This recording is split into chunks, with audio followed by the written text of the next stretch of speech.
Ladies and gentlemen, welcome. We are here in Huntington Beach, California at the Future Proof Wealth Festival. My name is Blake Millard. I am the Director of Investments and Portfolio Manager at Sandbox Financial Partners. We have over 4,000 people here. We do. Today we are joined by none other than Josh Brown. Hi, guys. Thanks so much for being here. Great to see you. Thank you. Thank you, Blake.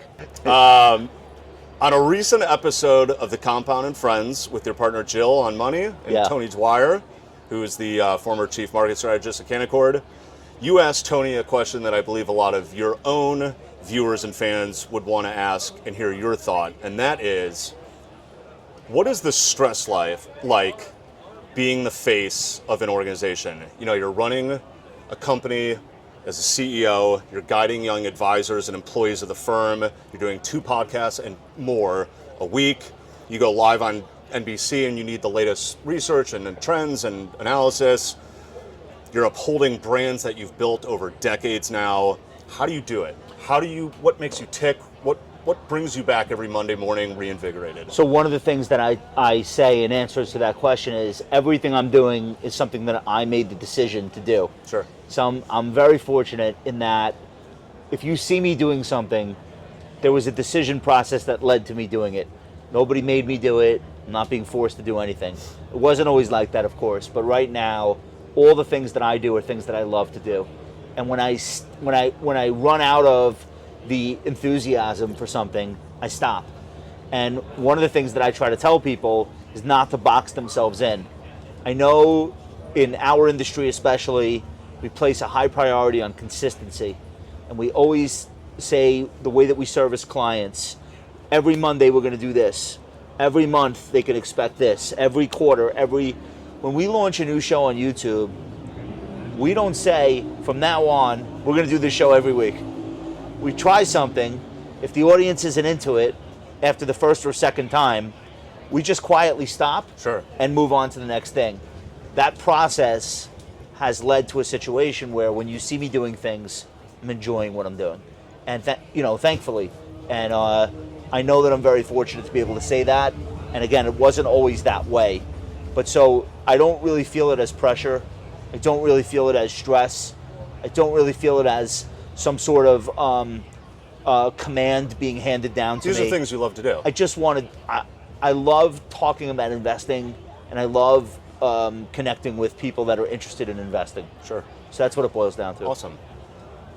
This past week on Thursday, you pitched eBay. I did. To Al Michaels during the halftime show on CNBC. God, I hope that stock doesn't blow up now. I just happened to be watching at the time, and I was looking at my charts, and the candles over the next few minutes and the volume just exploded. Yeah. Now, some of that is algos, yes, but then there's other people that are watching retail or whoever, and they're making decisions on that in real time. So quite literally, like, you could move the market a little bit. What does that pressure, how does that weigh on you? How do you safeguard sort of that, you have that much influence that you know is on your conscience. You even wrote a blog post that was excellent called Fame versus Influence. Yeah. Kind of touch on sort of how you, again, safeguard those decisions you make, the calls you're making.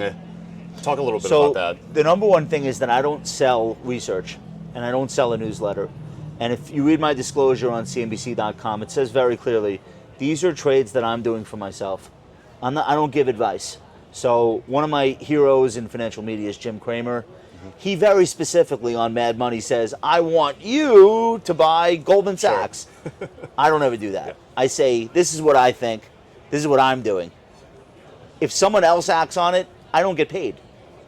I don't sell them research. I'm not a broker. I can't charge them a commission on the trade. If they're not my client and they do something, it's like, all right, I can't stop you. Sure. But just understand, we don't have a financial relationship. I'm not being paid for that.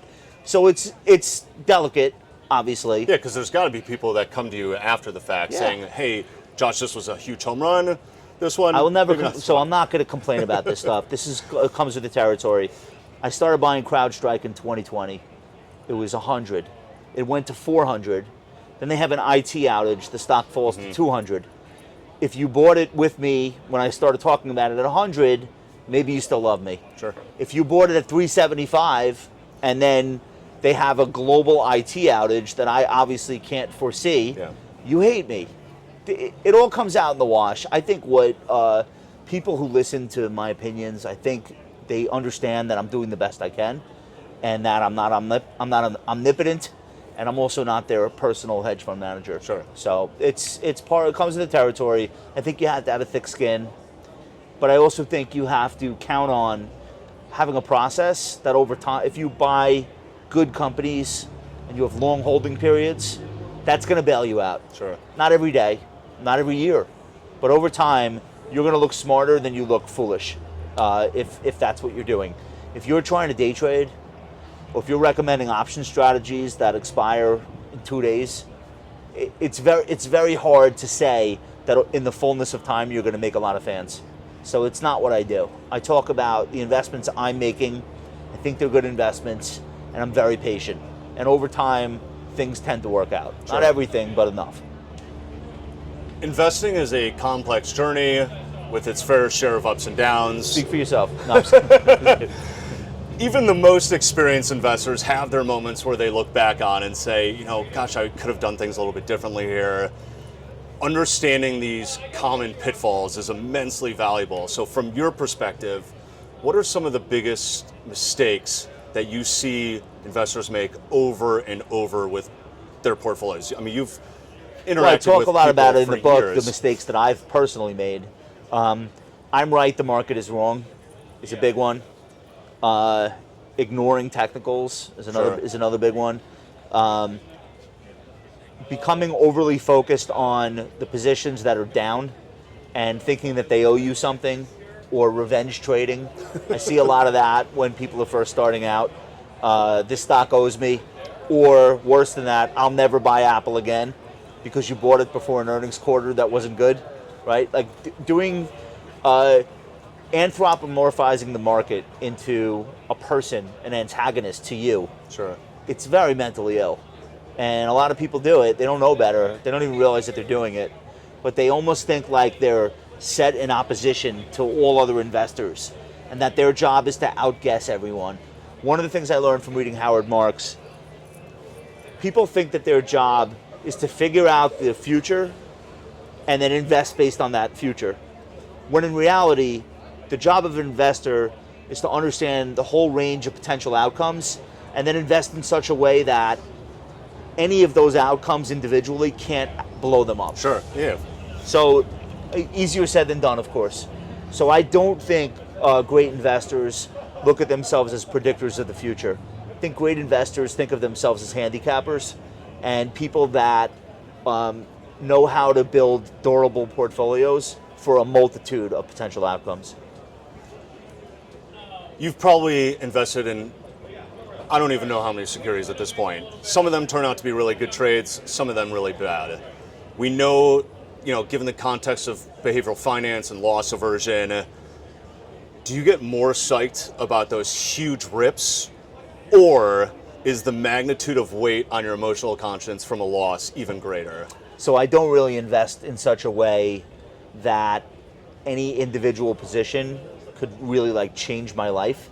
The closest I've come to that is Nvidia, which, I mean, it's a stock that's up 10,000% in 9 years, but it'll probably never happen again.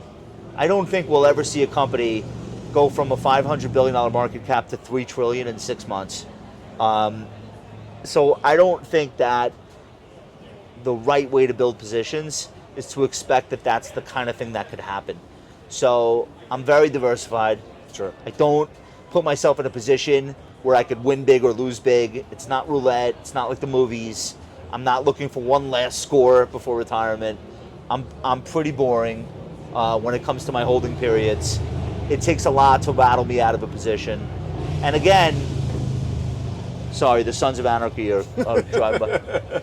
And again, when you're building positions like Berkshire Hathaway and Apple and JP Morgan, it's only a matter of time before you're bailed out by bad timing. Sure. So that's my strategy. It's not sexy, but I know it works, and I know that there are other strategies I could attempt, but would not be as good for my personality. which is a whole other topic. So this is one of the most. Oh, go ahead. You take a look. Okay. I've looked at this ad nauseum. It's literally my favorite Is this chart. Ned Davis? Okay. This is Ned Davis. You guys probably have an iteration of this. We have like 50 versions of this. What you're showing here is the 5 and 10% declines in the S&P. Essentially, it's fundamentally important for all investors to know that drawdowns are perfectly normal, right? All right, but let me stop you. In the moment, they always feel abnormal. Sure, of course. They always feel like something's wrong, and usually something is wrong, and that's what's causing it. Correct. What you don't feel in those moments is this too shall pass. What you instead feel when you're in a 10% drawdown, you can envision the next 10% coming very rapidly, and you can get into the mindset where you say, I better do something. And usually what that something is taking down risk, not raising risk. Sure. If you know the history, you should be thinking about how do I get more money invested. This is an opportunity. Again, Potentially. It's this fundamentally works against the way human beings are wired. The reason why the two of us are sitting here is because our very distant ancestors on the Serengeti or on the Savannah plains, when they heard a rustle in the bushes, they ran. They didn't pull out fucking charts. They ran. Yeah. It's an instinct. And that's why you and I are here. There was a third ancestor. The guy's not with us today because his great-great-great-great-great-great-grandfather was eaten by a saber-toothed tiger. So that's it's 100,000 years of human development. And all of the people that are alive today had ancestors who ran, right? That's why that is diametrically opposed to what you're supposed to be doing as an investor. We've only had financial markets for 250 years-ish, okay? The average American has only really been in touch with financial markets in the last 50 years. Sure. Okay, and it wasn't until 20 years ago where pensions were replaced by 401ks, where we were all forced to become portfolio managers. Mm-hmm. Okay, so we have, let's say, 25 years, charitably, for the typical American to be in the investing markets. Weigh that against 100,000 years of everything in our DNA. We have this thing called an amygdala, shaped like an almond. It's the fear center of the brain. It's ancient. It predates Homo sapien. That part of our brain, anytime there's a rustle in the bushes, or the Fed says the wrong thing, or the stock market is free fall, or there's a currency crisis overseas, that part of our brain is screaming to us to do something, anything. Just take down risk or get out of the way. Unfortunately, rinse and repeat, do that until you have no money left. So none of us are biologically equipped to be good at this, which is why we need to listen to Blake, we need to listen to my show, we need to read books, we need to listen to Sam Rowe, because we need that reinforcement, especially in the heat of the moment. That's excellent. I never would have thought back on thousands of years of running out of the bushes when I'm looking at these charts, so thank you for that. What are your favorite 2 or 3 market indicators that you look at all the time? So, all right, I follow price itself. So if I can only know one thing at the end of the week, I want to know, did the market close above or below its 10-month moving average? Okay. If you said I'll give you one thing, just give me that. That answers 90% of the bullshit people talk about all day. If a stock is trading at all-time highs, are you more inclined to add to it or pare it back? I learned, this is also, we're taught buy low, sell high. We're taught to look for bargains. This is another thing about humanity that is fundamentally different when it comes to the way the securities market works. So I've read a lot of really great investors like George Soros, people who talk about buy high, sell higher, not buy low, sell high. Again, it's hard because you always feel like you're the last person in. You always feel like you're late to the party. But we keep a list of stocks at our firm. I work with a guy named Sean Russo. We call it the best stocks in the market. And one of the characteristics that gets a stock onto that list is it's at least a 52-week high, if not an all-time high. It's a sign, first of all, it takes humility. I'm not looking for the hidden gem. I'm saying, what does everyone else like? Sure. Okay, why do they really like it? It wouldn't be at 52-week highs. Well, unless that was the case. So understand, back to NVIDIA, you have a stock that's making new 52-week highs every week for 4 years. If you had seen it at a 52-week high in year one and said, I missed it, that mentality is how to not make money in the market. Yeah. So we all know that you're a big fan of hip hop. 2 years ago, we had Outkast. Last year, we had Wu-Tang Clan. Yeah. Who's on your Mount Rushmore of hip hop? Like what? There's only four faces. Top 5 MCs? Top four. Top 4. So this I'll is give you 5. I can't give you this answer because I need to delineate between like pioneers and just all-time greats. And then it's really hard because I also have to go regionally. So this will go on forever. All right, we'll move Let me tell on. you the most surprising MC I have in my top 5, and I will debate anybody on this, and I will win. I have Snoop in my top 5 MCs. Okay. Most people outside of California would not. They would have. What'd you think about They him? would have Tupac. What'd you think of him at the Olympics? He was basically their featured star. I'm telling you that I think he's one of the all-time greatest performers and certainly rappers ever. Yeah. On and off the mic. So. Like you, we're a split Big Ten household. My wife is a Terp. I'm a Wolverine. You guys are the opposite. You went to Maryland. Your wife went to Michigan. If Michigan and Maryland are hitting the gridiron, who are you guys cheering for? Who are the kids cheering for? I don't care at all. So whatever will make my wife happy. Have you been to a game at the Big House? I went to a game at the Big House in December. Not a great idea. You want to go in September? I experienced 7 different seasons in one afternoon. I just came back from Miami. I went to a game at University of Miami this weekend. I was very excited. It was a 3:30 game that started at 6:30 because the Hard Rock was surrounded by thunder and lightning. Oh my God, yeah. So going to college games is not really my thing, but I much prefer NFL and I like to watch on my couch. So that's all I have for today. Thank you so much. Blake, Appreciate it. Thank you so much for having me. Josh Brown, guys. Thank you for being here. Thank you for being here. We're happy to be here. We'll talk to you soon. Take care, guys.